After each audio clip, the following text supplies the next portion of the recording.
just want to let you know it's been a great pleasure to be here, and I'd like to share with you some of my thoughts, which many of you may not agree with it, but that's okay.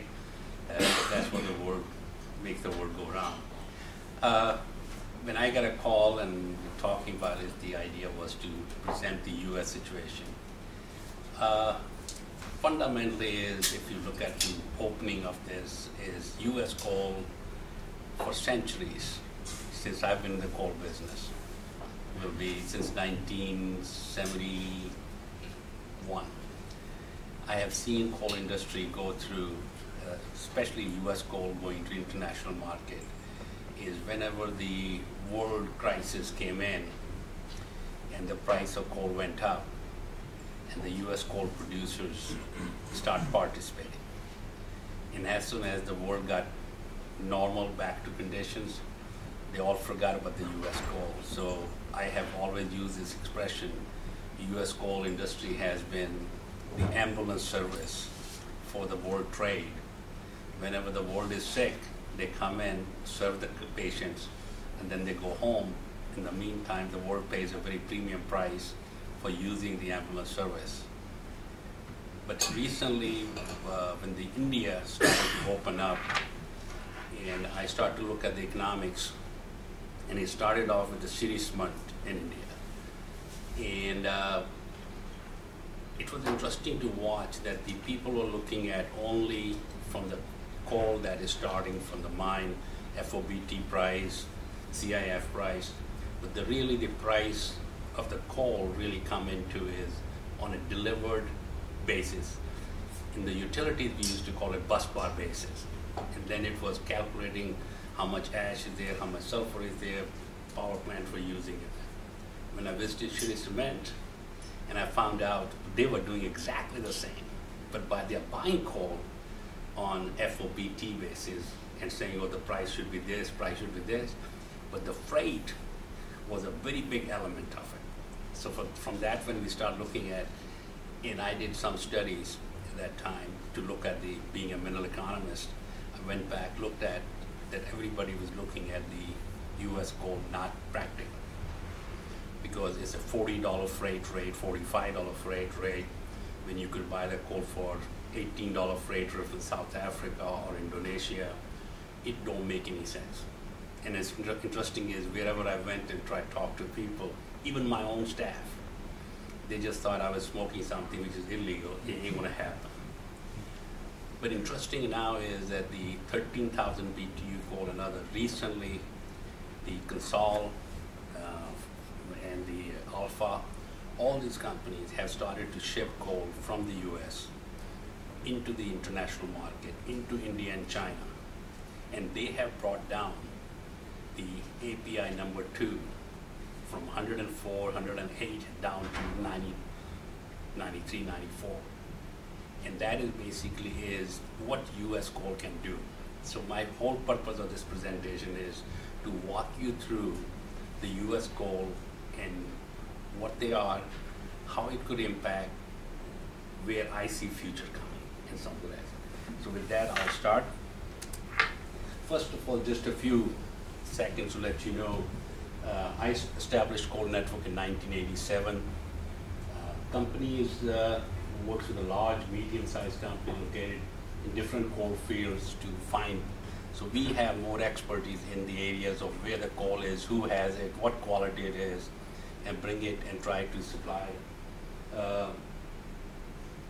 We also have river terminals and work with the river terminal where we store the coal, blend the coal, do very different type of thing because we have to provide some value added. Company also handles over 2 million tons of coal a year, mostly domestic utilities and industrial. In the last 4 or 5 years, we are shifting more and more into the industrial rather than utilities. One of the largest customers is actually turned out to be CMAX. We are finding it's been very enjoyable to work with them. They are very flexible in the sizes because their requirements are very flexible. From our side is we work with the producers. We find a lot of the producers don't want to get involved in serving smaller customers. They are used to dealing with utilities, big customers, And so that gives us an avenue to work with various cement companies. Plus our organization is now geared towards dealing with these medium to smaller size buyers whose demand fluctuate, not like utilities, which was like a, once you sign it, you just keep going forward. We can't bring much value to that type of business. Company has started participating in the international trading. That's why I set up a new business. We have exported coal from USA to Europe and also from Asia into the Asia market.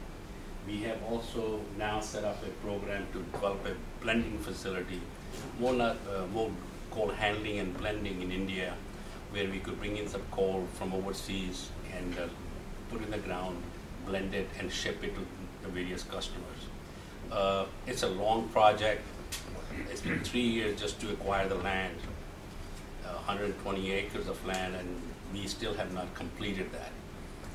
My target was to have this production going this year, but interesting enough is I will be probably another 2 years.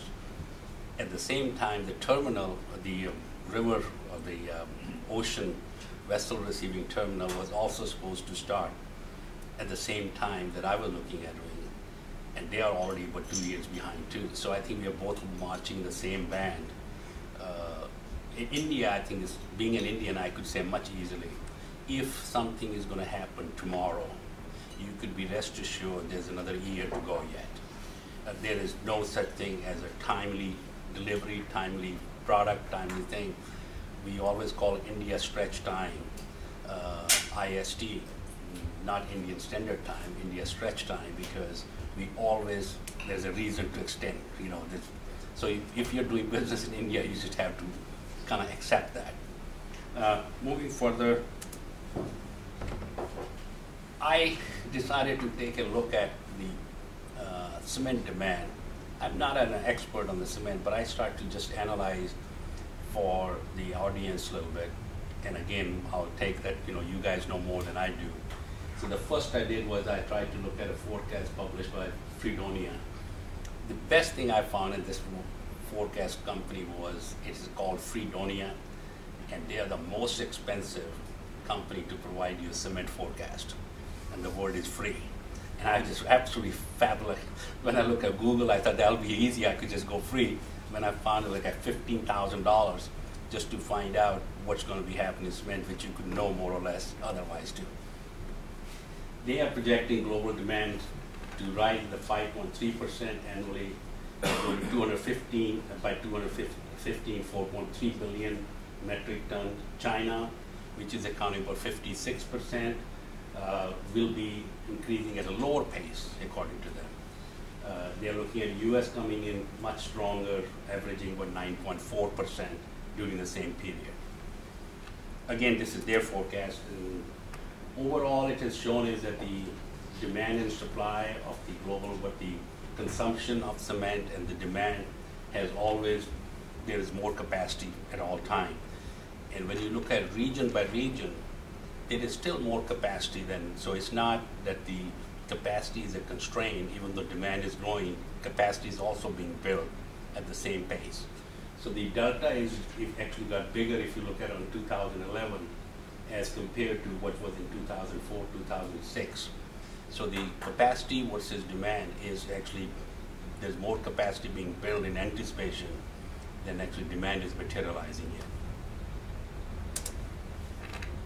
When I took the demand, this is what the most interesting thing I found personally was, not a nuclear scientist, but the demand is projected this, but the main area, which was the North America, Western Europe, Eastern Europe, their demand is actually going down. The developed countries' total demand has gone down from 481 down to 381. Even though overall cement demand has gone up, but the most of the demand is coming in is from the other developing countries, or the the westernized world you could call, and that is Latin America has gone from 146 to 158, Africa 140 to 171, Middle East 145 to 189, and China 470 to 517, non-China, and China itself is the one which is the main driving force. It's not a something unusual, but interesting is the countries where most of the cement plants have been built, all the demand is, the growth is not there. Growth is outside this market, which in the other terms is whatever you're going to look at from coal producer, coal shipper wise, it is not going to be the traditional market. It's the growth is outside the traditional market. This is again, basically I look at as coal is the main source of supply. We could talk about petroleum coke. We could talk about waste product. It started with coal and it'll end with coal. We could develop all petroleum coke, we could do all the alternative fuel.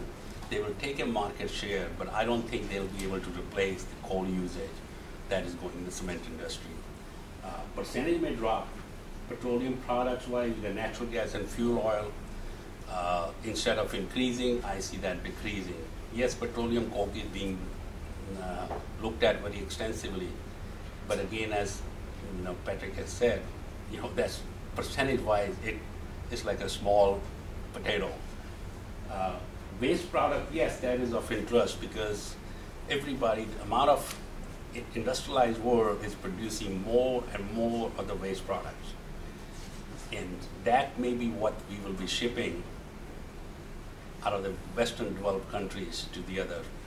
One of the other products I recently saw, and I had never seen anybody mention that, is where people are using so much of styrofoam. It's got a very high BTU content. And it's waste disposal is a big issue. And it can be compacted. I have seen huge boxes being condensed to about this size. And they could be shipped. They had so much energy, but it has never been gone into the cement industry yet. If it has, I have never seen any record of using. And the consumption of the styrofoam in the industry is growing so fast because of shipping. In order to ship, they're trying to change that, and especially for the medical industry now. Because in order to ship the medicine, they need the temperature control, and they're using as a cold chain. So that is one of the products I was looking at, is that some days to investigate how much and where it can be used, because when you go to Walmart and others, they are throwing that outside and people are picking it up and they are paying you to take it out, just like the tire used to be. So that's something is a very high energy product that has not been looked at. So that's, I was looking at other products. Moving into the US coal, that's my topic main, and I'll focus on there now. Just to give you an idea on the US coal field, we talk about US coal all over and everywhere, but it is very important to understand, first of all, coal is not a homogeneous product. Within the United States, it is not a homogeneous production. When you look at a coal field, I will start from the top of where the Montana, Wyoming is. You'll see it's a lignite and subbituminous coal. Lignite cannot transfer too long, so it has to be used within the region where it is.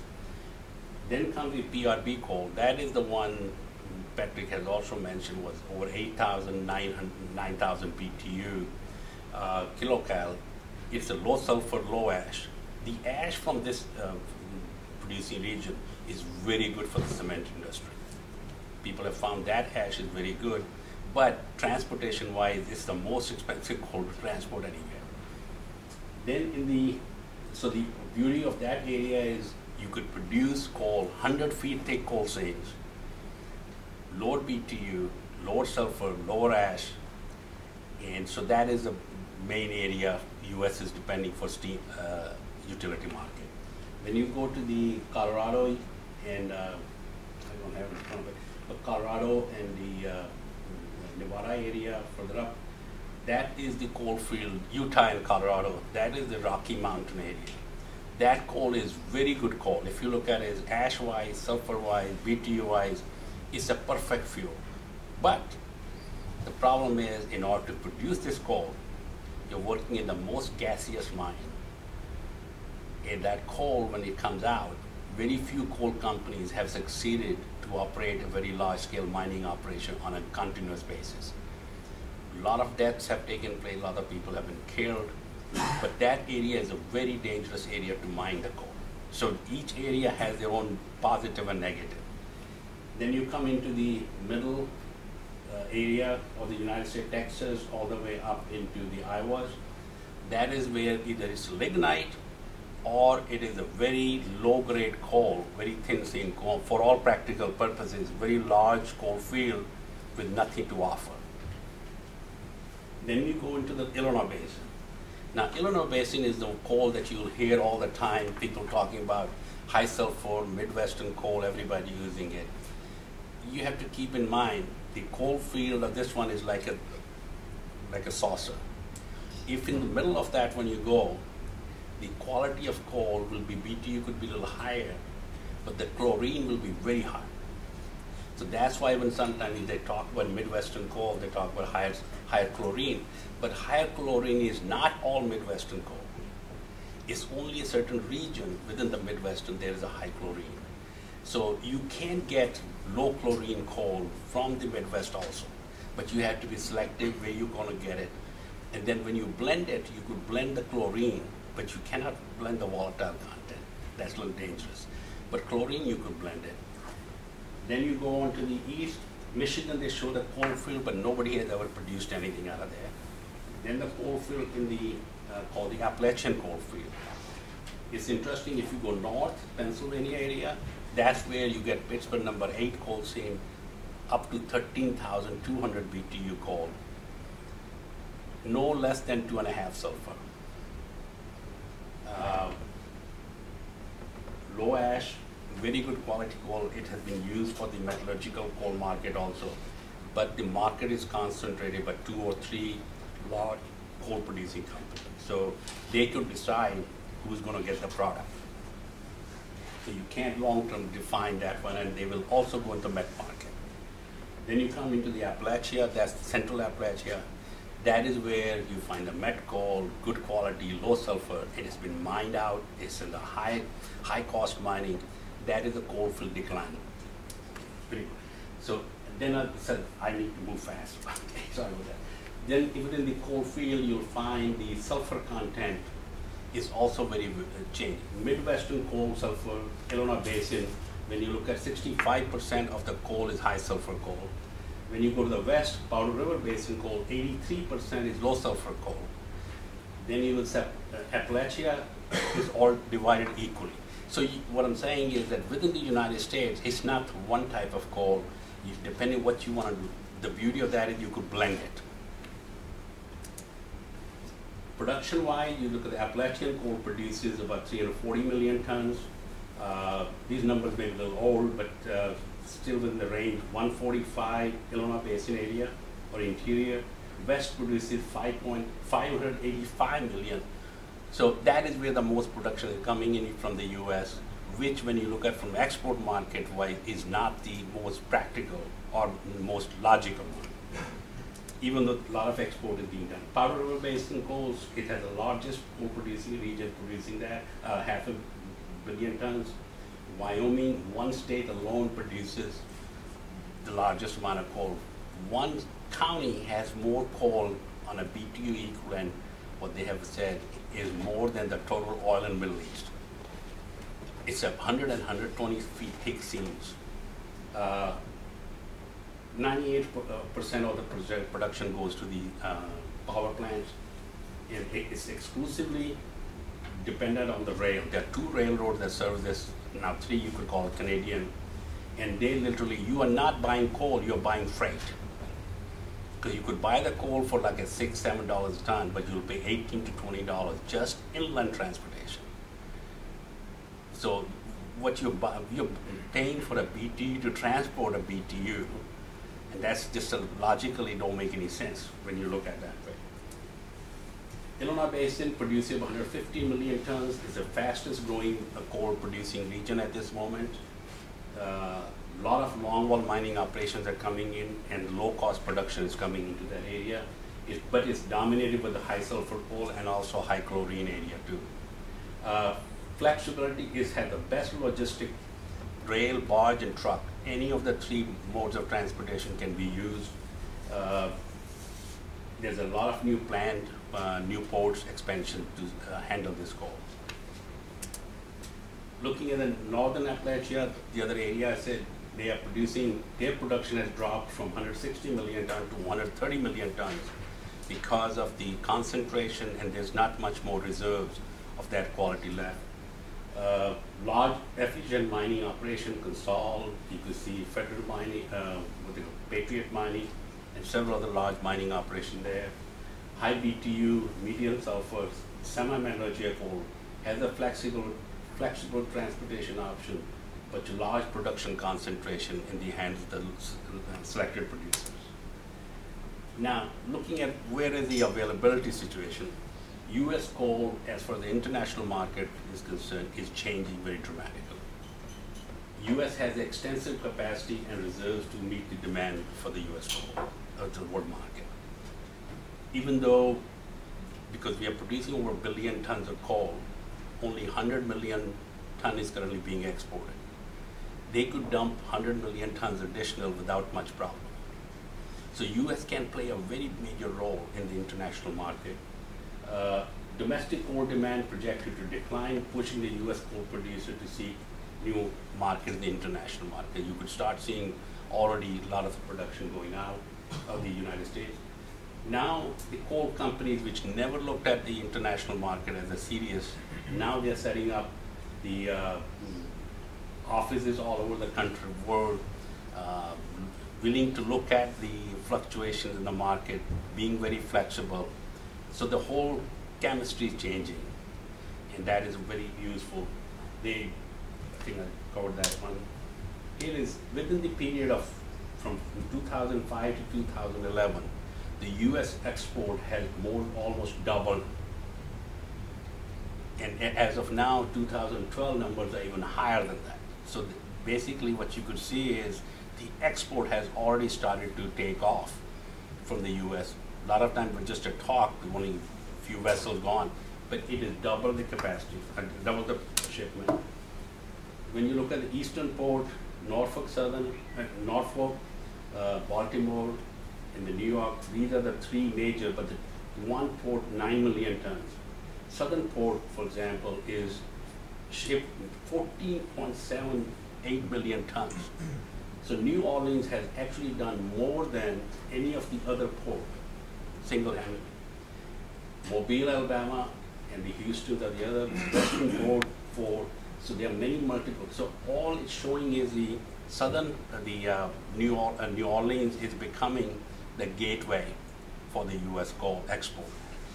For a number of reasons I'll show you in a minute.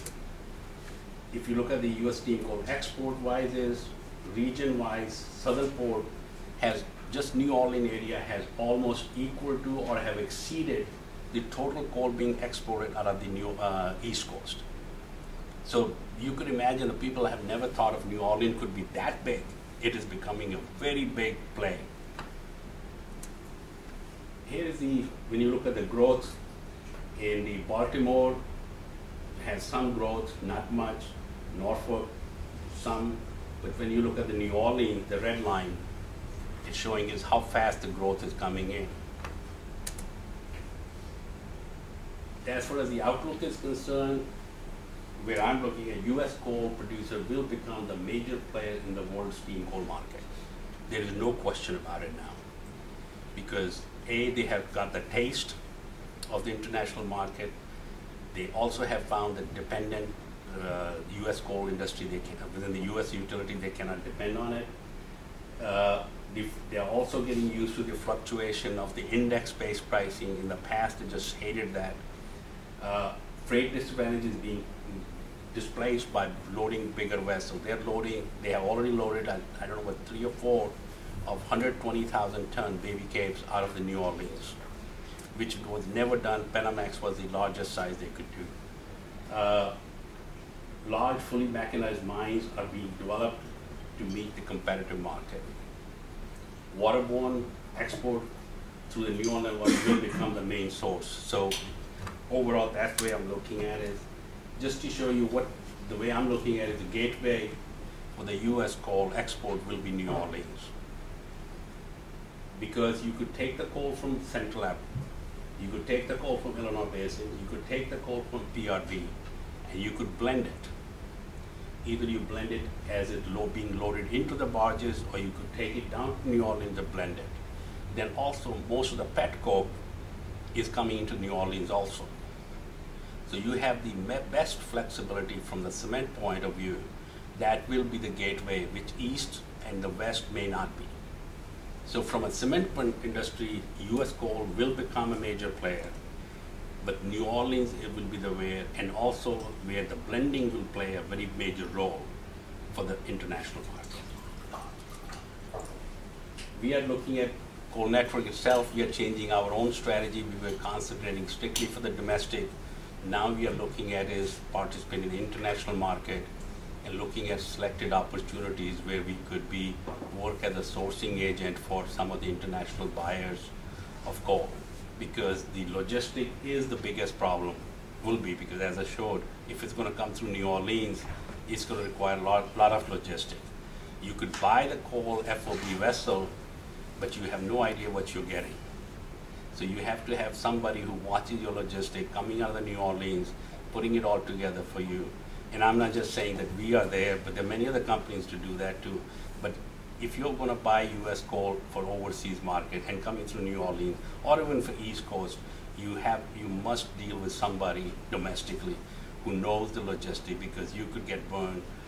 Patrick and I were talking yesterday. I was burned absolutely, and Patrick also said that he has done it once, and boy, I tell you, it's a nightmare if somebody's not watching your product. Because you could get you have no idea what you bought, and you have no idea what you got. It's the miracle of that shipment. So that is not saying bad about the coal industry. It's just question is, blending is not the easiest thing.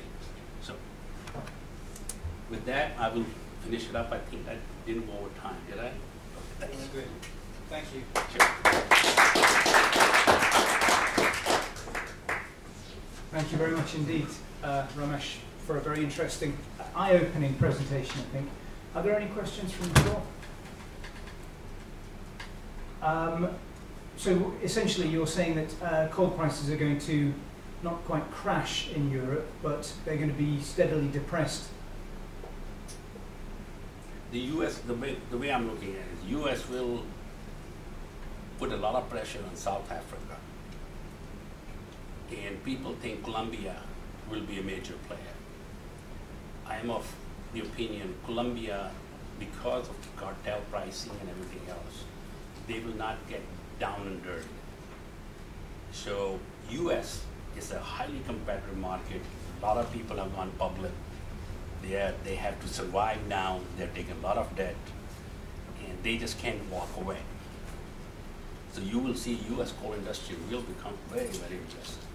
Very aggressive right. In the market, which means even though it's an index-based price in South Africa, that the economic rent that the Australia or South Africa was able to get, I don't think they'll be able to get it. They will have a tiger coming from the side, which they never anticipated because of the freight. And over what period do you imagine that the Americans will come to dominate the steam coal markets, international steam coal markets? I'm not sure they will be able to dominate, but they will be a major player. They're already doing it now. They're already, because, for example, as of now, if you want to get any 13,000 BTU coal from the East Coast, you almost have to get in line, because that coal is going into, like this, I think about 8 or 10 vessels have gone to India and China. Very quick. And there's all 120, 130,000 ton each. So when you start putting the tonnage and you're looking at that going, it doesn't take long for them to become a major player. The biggest thing is it has hurt the impact on the South African index is a clear indicator where how quickly the US coal producer can come in the picture. And you're dealing with some big, you're talking Consol, you're talking Arch, you're talking Peabody. These are massive companies. And when they start to get into this game, they get in dirty. And there's no cartel. Like in Colombia and other places, there's a market cartel. So they keep that. These guys can fight dirty.